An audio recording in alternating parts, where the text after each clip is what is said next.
ஒரு நபர் வந்து தன்னுடைய வாழ்க்கையில் பொறுமையை கடைப்பிடித்தாருன்னா இந்த பொறுமையின் மூலமாகவே அவரை காயப்படுத்தின நபரின் மனதை ஈஸியாக வெல்ல முடியுங்க.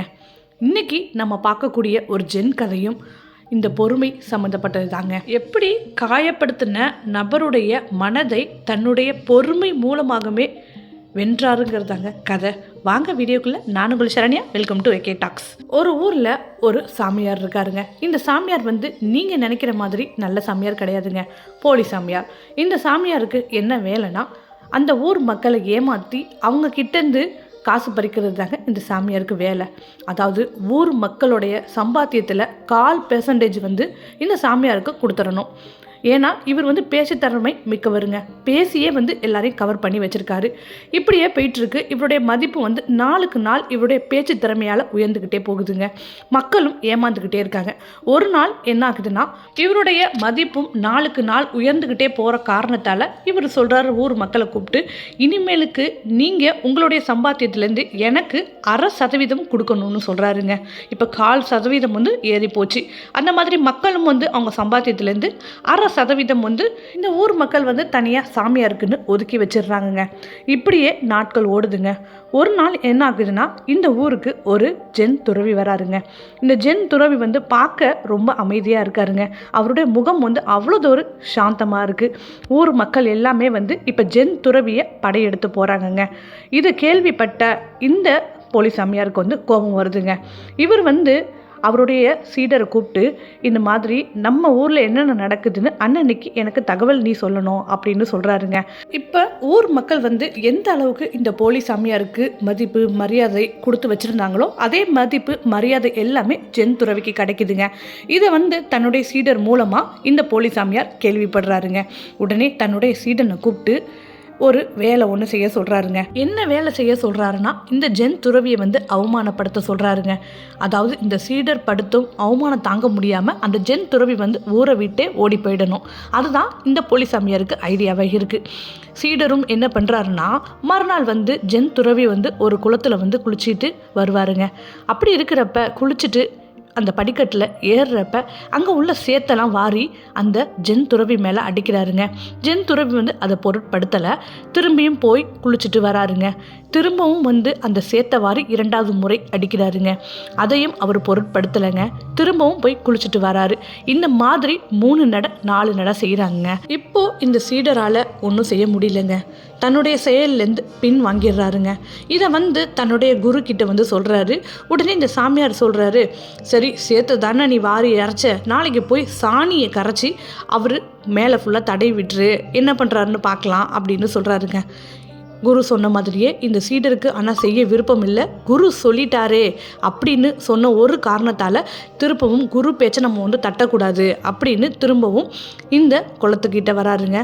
இப்போ தன்னுடைய குரு சொன்ன மாதிரியே அங்கே உள்ள சாணியை எடுத்து குளிச்சுட்டு வந்த பிறகு ஜென் துறவி மேலே அடிக்கிறாருங்க. ஜென் துறவி இதையும் பொருட்படுத்தலை, போய் குளிச்சுட்டு வந்துடுறாரு. இந்த மாதிரி 2வது முறை செய்கிறாருங்க. 2வது முறை செய்கிறப்பையும் போய் குளிச்சுட்டு வந்துடுறாருங்க.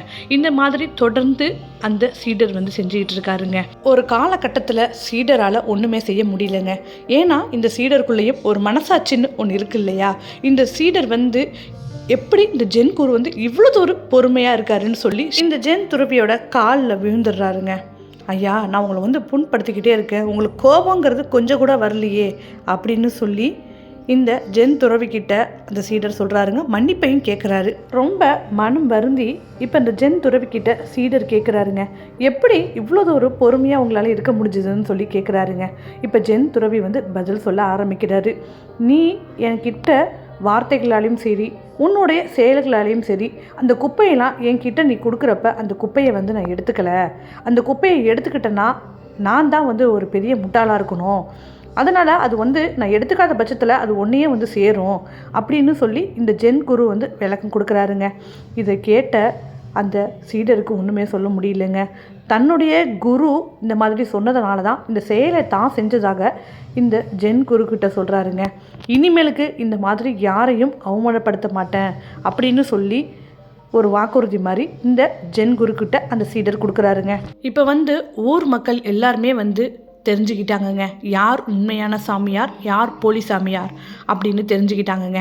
இப்போ ஊர் மக்கள் எல்லாமே அந்த போலி சாமியாரை வந்து ஊரை விட்டு அனுப்பி வச்சிடுறாங்கங்க. இந்த ஜென் கதை வந்து நமக்கு வாழ்க்கையில் ஒன்றே ஒன்று சொல்லுதுங்க.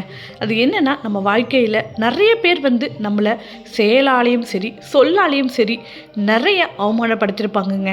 அவங்க எல்லாருக்குமே நம்ம தர ஒரே பதிலடி இந்த மௌனமாக இருக்கணுங்க, பொறுமையாக இருக்கணும். இப்படி பொறுமையாக இருக்கிறப்ப நம்மளுடைய பொறுமையை பார்த்து அவங்க வந்து இவங்க எவ்வளோதான் அவமானப்படுத்தினாலும் சரி, எவ்வளோதான் செயல் செஞ்சாலும் சரி, இவங்களுக்கு வந்து கோபங்கிறது வரமாட்டேங்குது அப்படின்னு அவங்க நினைக்கிறத விட நமக்கு ஒரு பெனிஃபிட் இருக்குங்க. என்னன்னா, அவங்க செய்கிற செயலாலேயோ இல்லை சொல்லாலேயோ இதை நம்ம எடுத்துக்கிறப்ப நம்ம மனம் தாங்க பாதிக்கப்படுது. அதை நினச்சி நம்ம மனம் வந்து பாதிக்கப்படுது.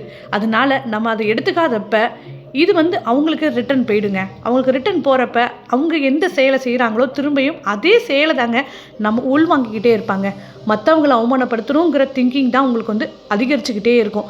அவங்க வந்து அவங்களுடைய வாழ்க்கையை நிம்மதியாக வாழ முடியாதுங்க.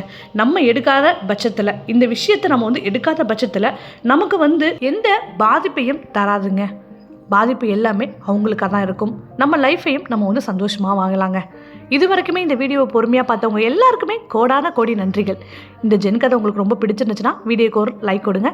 அண்ட் உங்கள் ஃப்ரெண்ட்ஸ் அண்ட் ஃபேமிலிக்கு இந்த ஜென் கதையை ஷேர் பண்ணுங்கள். தேங்க்யூ.